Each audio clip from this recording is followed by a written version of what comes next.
I'm Adrian.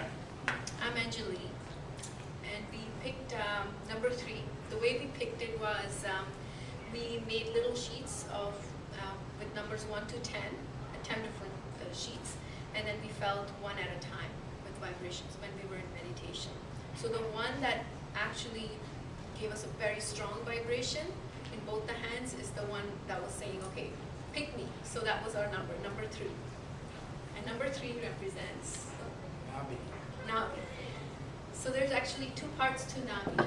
So if you look into the chart, we have the center at the belly button, which is number 3, which says peace, and then there's a green area surrounding it. So how, yes, which is the void, exactly, which is part 2 of Nabhi. And how this area is created is actually through the movement of the second chakra. So maybe next week we'll have a presentation from the Swadhisthana team. But when Kundalini is piercing through the second chakra, this chakra goes all the way around and comes back. So that's how the void is created. And what it is actually is the ocean of illusion. And this is where our mastery principle resides. While the Nabhi chakra represents our satisfaction and contentment and peace, obviously. So that, in a nutshell, what the chakra is, the qualities of the chakra. And to be peaceful, one must be balanced. Yes, exactly. So it represents balance, and there's one more thing that it represents, which is our evolution. So actually, like... When you talk about evolution, it's spiritual. Spiritual as well as our physical evolution. Life was created in the ocean from water, so this is this is where the amoeba kind of evolved into the full human state. And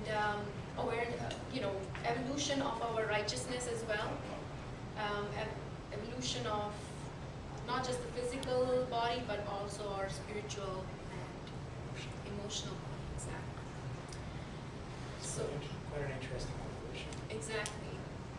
So there are a lot of things about Nabhi. There's the left and right aspects as well. It's very interesting. Nabhi, when we say satisfaction and contentment, like what's happening nowadays is that we can have lots of money, we can have beautiful houses, but sometimes we feel that emptiness. There's no satisfaction. It's because there's something within us, we haven't touched that absoluteness within us. So this is where we keep our, satisfaction. Sometimes we eat something and we still don't feel satisfied, maybe because it wasn't right for us. So what happens is that we start to develop, when Kundalini arises through this chakra and pierces through and goes around our void, we establish our innate righteousness. So sometimes we just don't feel like doing something that's wrong. We just don't feel like that's something wrong for our own body. We don't feel like eating the bad food for us. Or sometimes, like you say your gut feeling, right? You just don't feel like doing something because it's wrong for you. So this is where we keep it. And Sri Mataji, who's the founder of Sahaja Yoga, says, we seek food through our stomach, but we also seek spirituality through our stomach. So this is where we have our 10 gurus, 10 masters. 10 masters. I might just jump in when you're talking about the spiritual food for our stomach. I went to the presentation Dr. Harbar did at U of T. He had a very nice slide presentation where he had a photo. You probably saw it, many of you. It was like a bit of a small mountain, and it was brownish, and he referred to that as chocolate. And this is the chocolate that we were actually seeking. We're not really seeking food. Yes. We're actually seeking something that's within, spiritual balance. Yes, exactly. Continue. And I really like that metaphor that he used. I think about it often. Yes. It's very good. So, do you have anything to add to Nabhi and your personal experiences? It's more my own personal experiences that I'm interested in. Also, talking about yourself. Yeah, sure. So actually, I was not surprised that I picked Nabhi. It was my desire to pick Nabhi because that's the center that I really neglect. I do like my foot soak. So actually, going back to foot soak is one way, very good way of clearing your Nabhi. And how do you do a foot soak is, it's very basic, 10 minutes of your time. And in these 10 minutes, you will really help yourself a lot get rid of some of the blockages from this center. And what you need is, you just need a little basin from Dollarama and some sea salt and some lukewarm water, not too hot, not too cold. You put a hand of sea salt in the water and you keep a jug of water next to you with a towel. You soak your feet in the water. For those of you who know how to do the bandhan, can do the bandhan. For you beginners, you can just keep your feet in the water and try to raise your kundalini. You can say affirmations based on whatever you remember, and just try to be in meditation for 10 minutes and no longer than 10 minutes. And what happens is kundalini starts to clear everything. You can, like those of you who know how to clear, can definitely clear with rotations and whatnot. And then once the 10 minutes are done, you just take your jug of water, you rinse one foot at a time, wipe it down with a towel, take that bucket and flush it out. So you try to, if you do that, especially for those people who have insomnia, it's very good to do that before going to bed. And you will find that you will also meditate well. And why is that you will meditate well is because this center on a physical level looks after your liver, part of your liver, your stomach, your intestine, and your spleen. So your liver is on the right side, and it's always overheated in today's age because of overthinking. You know, we're all required to think so much. Can I just add something here? Yeah. I mean, this is exactly what you're talking about. It's my own personal experience. So I had my gallbladder removed a number of years ago, perhaps 15 or so years ago more. And I've known that I've always had some problems, especially in the past. It's very blocked. And that's exactly what you're talking about. Overheating is very destructive. Yes. For me, that resulted in my gallbladder shutting down and having been removed. So I'm very conscious of what I was doing for myself. And this is part of my my talk has to do with understanding balance. I'll come back in a second, David, because this is very specific to me. A good part of my life I spent always worrying about things. This is what we're talking about, being very right-sided. And I was afraid of so many different things, and I didn't really understand. And, part of our conversation I was listening over there had to do with a foot soak and different kinds of clearings we can do. But ultimately, when you come to class and you begin to see the videos that we see, and there's a lot of learning that's going on, week to week, month to month, year to year. And for me, I find that more and more I'm able to really listen to what Srimataji is saying. So for me, it becomes also part of a conscious process of trying to understand actually what she is saying with respect to what we need to let go. So when we talk about past conditioning, I understand for myself that I was holding on to a lot of things in this area of my body. I didn't understand that, that it was equated with the way that I was. Yes. I was physically very active too, very sports-minded, and I was very right out to lunch, basically. Very masochistic. I was very self-destructive. And so I've really had to learn how to readjust my way, my physical way of being, and my thinking way of being. You want to come back to yourself? Yeah, sure. So I mean, Adrian made a very good point. So what happens is, before you were not aware that these are the things that you were doing to yourself, and this is why you. I was doing this all my life. Exactly, but you were not aware that you were being self-destructive. No, I thought I was being normal. Exactly, exactly. And see, that's such a big awakening, right? Sometimes you just don't know what wrong thing you're doing, and when you go back to the subtle system, and okay, yeah, it's very basic. You think it's very basic. Okay, left is past, right is future, but there are so many key answers in those little formulas or whatever you want to call them. So going back to why you would meditate really well with the foot soak is because Nabhi looks after part of your liver, and liver is the seat of your attention, and liver supplies fat cells into the brain for it to think. So when we exhaust our liver, we are all over the place. We cannot attain that the state of thoughtless awareness, where we are aware, but there's no thoughts. We're constantly bombarded by thoughts. Very distracted. Exactly, very distracted. And very destructive. Yes, exactly.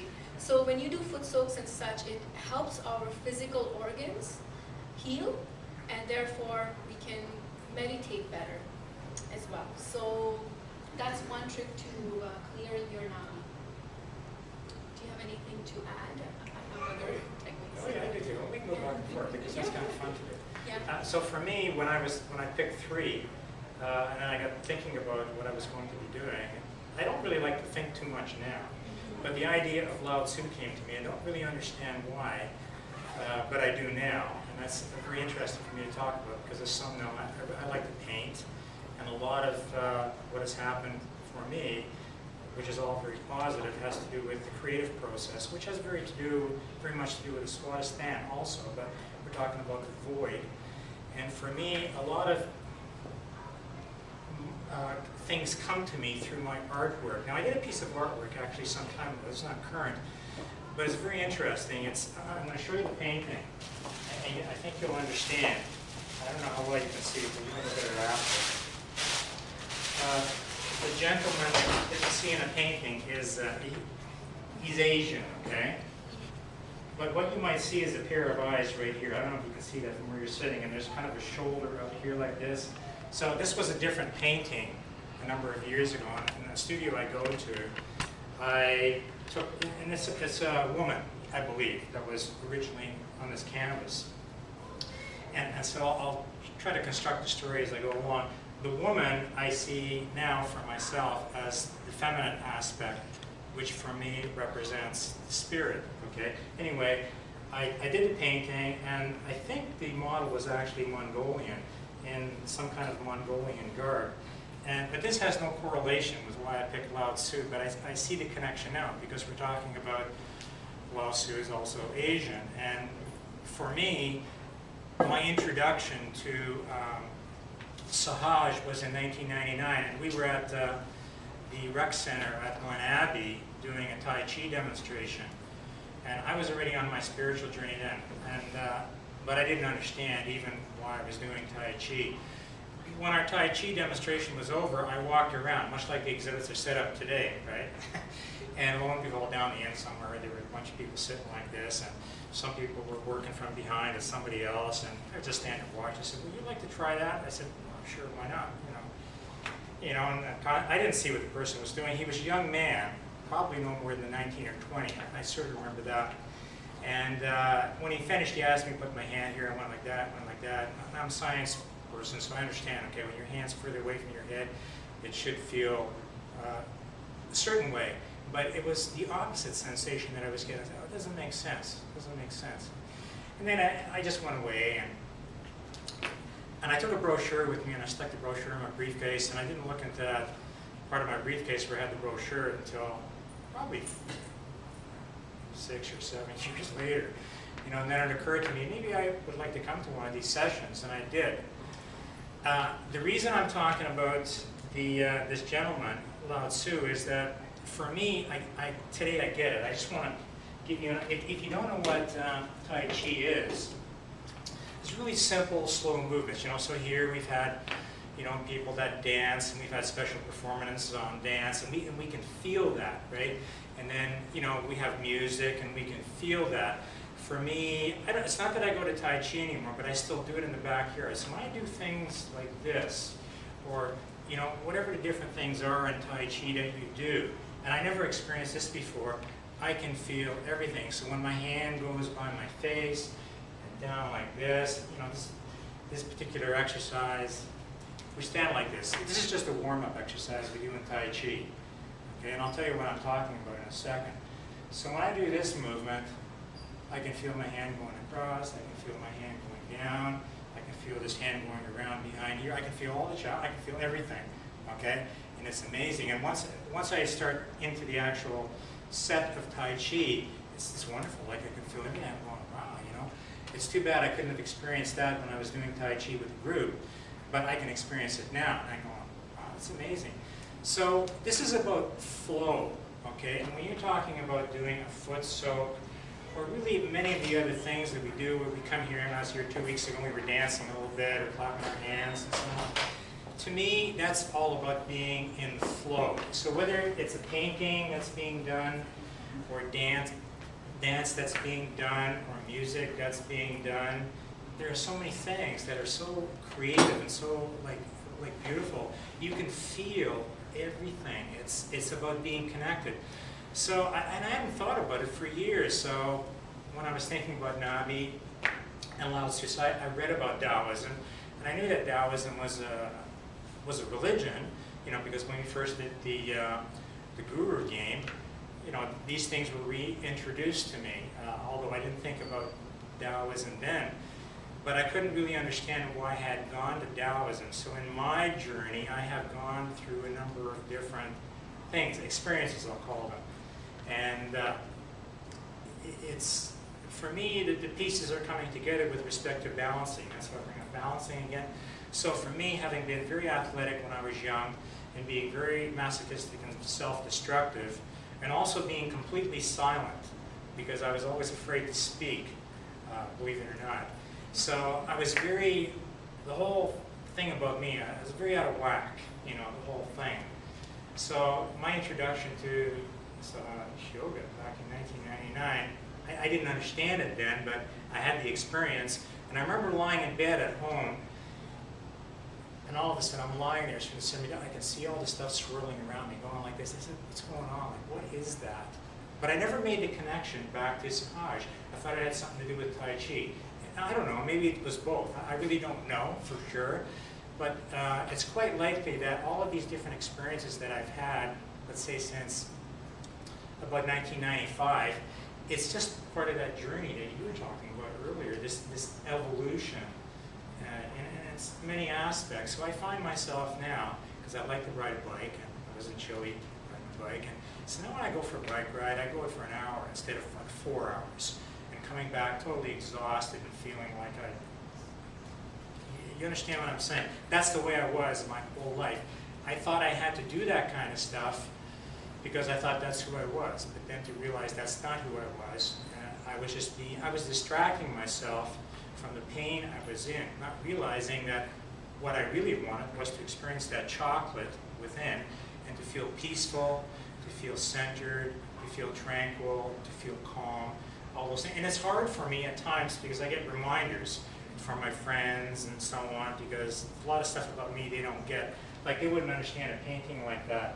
But you know, now coming back to the painting, just very quickly, there's two people in here. I think that the lady underneath, which is the feminine aspect, represents the spirit, and that's looking to see what's being done or what this person is actually all about.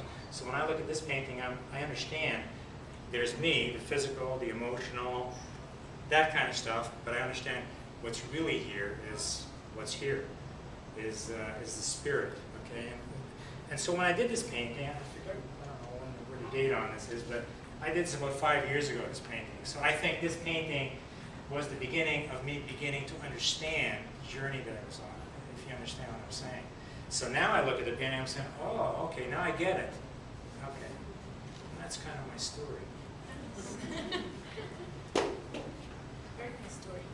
So my story is that I really think I picked Nabhi because, like recently my brother had a sinus operation, and then somebody in the collective asked about, oh, how is your brother doing, to my sister, and she said, yeah, he's doing well, whatever. And then they started talking, and you know, this person kind of checked the vibrations of him, and it says, oh, it's a Nabhi problem. And then he checked the vibrations of his wife, oh, it's a Nabhi problem. And then he checked vibrations for my sister, oh, it's a Nabhi problem. So we are all having our Nabhi problem. This is where we keep our family, pretty much the left Nabhi. And we definitely, so all of us, all the siblings, my mom, we're all working on our left Nabhi right now because there's definitely some subtle issues with our left Nabhi that we need to address. And the other thing is like what Adrian was talking about is balance. So like in life, we have to balance our family life. This is our family life and our work life. So this is where we keep all our financial worries on the right side, and on the left side is where we keep our family worries, our, you know. So what happens here, the other quality that comes out of it, the satisfaction, to go back to that, right? Why we don't also feel satisfied is because maybe we're not generous. Like when we give, it automatically brings so much satisfaction within us, right? When we're feeding somebody, we get so much joy out of that, rather than sometimes eating something. It was okay. But when we feed something to somebody with our love, there's so much satisfaction, right? There's so much joy, and so it's all working hand in hand. So these are some of the qualities that start to expand within us when this center starts to open up. We become very generous, and we become therefore very satisfied being people. And then now to go talk about the void. Like this is where we keep our 10 principles, 10 commandments. The righteousness within us that kind of keeps us from doing wrong things, against our spirit. So I hope it's all making sense. Do you have anything to add? Well, what you're saying about the prophets, for me, again, Lao Tzu was about valuing things like compassion. You talk about generosity, and especially understanding the idea of, for me, again, it's balancing. You see the symbol of the yin and the yang, right? So it's for people to kind of understand that we can't be just one-sided or the other side. It's to be in the center, and that really helped me to understand it better than I understood it before. Yes. And there's actually one more way of clearing the navi. I've got some vibrated sugar and salt. So salt is very good to clear the void area as well as the left navi with some vibrated water. And you can just mix that little bit of salt in water and you can drink that. And I've been doing that to clear my void for the past 3-4 days. And sugar is actually, and this is actually cane sugar, so it's good for you. If you're not diabetic, it's actually good for you. It's the food for the liver. Liver likes sugar a lot. So it's good for the right side of the, for your liver as well as the right side of your navi. So you can mix a little bit of that in the water and drink that to help clear the chakras. And so what I mean when I say vibrated is if actually Sri Mataji's picture is emitting a lot of powerful vibrations, which has been proven scientifically. They've measured this and they've actually really found tremendous amount of energy, positive energy coming out of the picture of Sri Mataji. So how do we vibrate something is we just keep that in a glass, not plastic. So whatever the element is, it could be water in a glass, water glass, or a little bowl which is of glass, and you just keep it in front of Sri Mataji to get it vibrated. So the energy gets absorbed into that element or the substance, and then you can consume it. And what happens? It's actually very healing, because when vibrated food or whatever it is, water goes within you, it starts to nourish some of the dead cells, the dead energy, or starts to revive some of that blocked stuff. Okay. So I think that's all we have for you guys. Thank you for listening.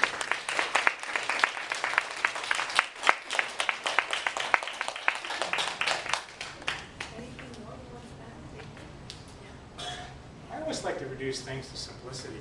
So, at the beginning when we start, we talk about the pure, I am the pure spirit. I am my own. Some really simple things like that. When you think about what you're saying, and you really begin to allow that thought to evolve. That's again what you're talking about, Anjali. Is what does that mean, mastery? What does it mean that when you say, I am my own master? And I think I mentioned somewhere a couple of weeks ago, I say, you can say that, and you can say it like 1,000,000 times, but the thing is, do you understand what you're saying when you're saying it? Do you understand that you're saying it from who you really are, which is the spirit? So when you say, I am my own master, you mean that you are your own master. So when you if you understand what I'm saying, when you say it in that way, you're actually beginning to believe what you're saying. And I think that's a huge part of becoming who you want to become. So as if you've given yourself away all the time, as I often did, that is by not respecting my body, and then beginning to understand that that's not who I was, and by saying, and by really listening to what I'm saying, I begin to understand who I really am. So I actually begin to believe what I'm saying. A question, because all this time you keep saying that you were not good with your body. And is that because of it? Because I exercise a lot and I'm thinking, I hope I'm not. No. Is that what you're talking about? That's not what I'm talking about. I was, my life, I was in, it's okay, I was in therapy for a long time because I got into therapy because I was an arthritic for a long time. And the reason I became arthritic because I was self-destructive to my body, to the point where my rheumatologist said, Adrian, you can't keep coming to me and all this stuff, because I was on all kinds of meds. And then eventually I realized that it was more than my arthritis. I was like in emotional pain. I was in a lot of trouble. And then I began to understand that there were some things I wasn't paying attention to. And that's really when my journey began to here. Okay, so for the past 8 years, I've been essentially medication-free. I haven't, the hundreds of cortisone shots and all the horrible meds I was on. I'm completely medication-free. Doesn't mean that stuff doesn't come back to visit me once in a while. It does, but every time it does, I remind myself of where I was and what it took to get here, and so I just let that stuff go. So yeah, it comes back to revisit me. That's how I got to where I am today. But I just want to say, like, it is about balance. So if somebody is not exercising at all and very lethargic, then they need to push themselves to become more active. And if you're overactive physically, then you really need to make an effort to sit down and calm down. Visit yourself deep within. So you have to find the balance, because a nice quote from Shimantaji. Shimantaji was saying that actually the Westerners should meditate more, while the Indians should exercise. Should exercise more in the jogging. That's it. It's about balancing, right? Exactly. Yeah, exactly. But the thing was, when we look at our own past, and I can really only talk about my own, when you're doing what you're doing, whenever you're doing it, at points in time, you really don't know that it's anything other than normal. That's the peculiar part, when you think back, at least for me, it is. And I'm really glad I'm not there, I'm glad I'm here. So. And that's why we have. Yes, so thanks for reminding me, Ivana. So where is Nabhi represented on our body as well as our palms?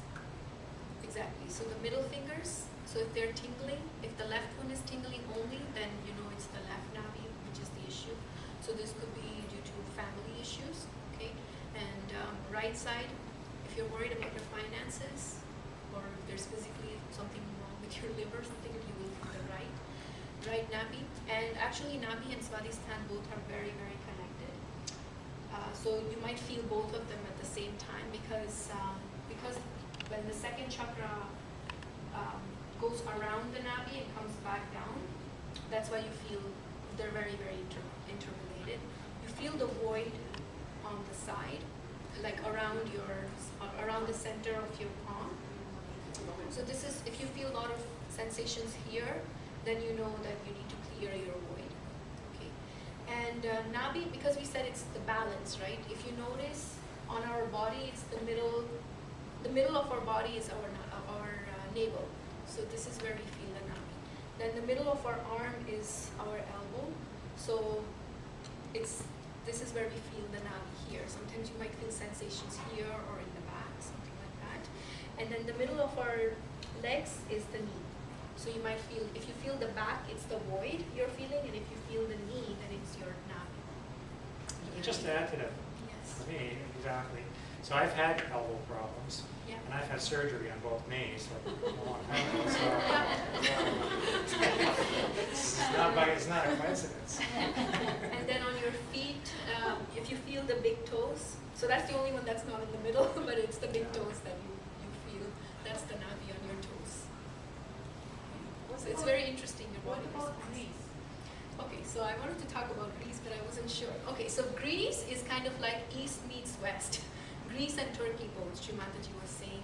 So Greece is where the balance is. That's the, like where, recently we know about the financial issues of Greece, and if, like, it's kind of like a call to everybody that if Greece's financial issues don't get sorted out, we're all going to suffer from economical problems.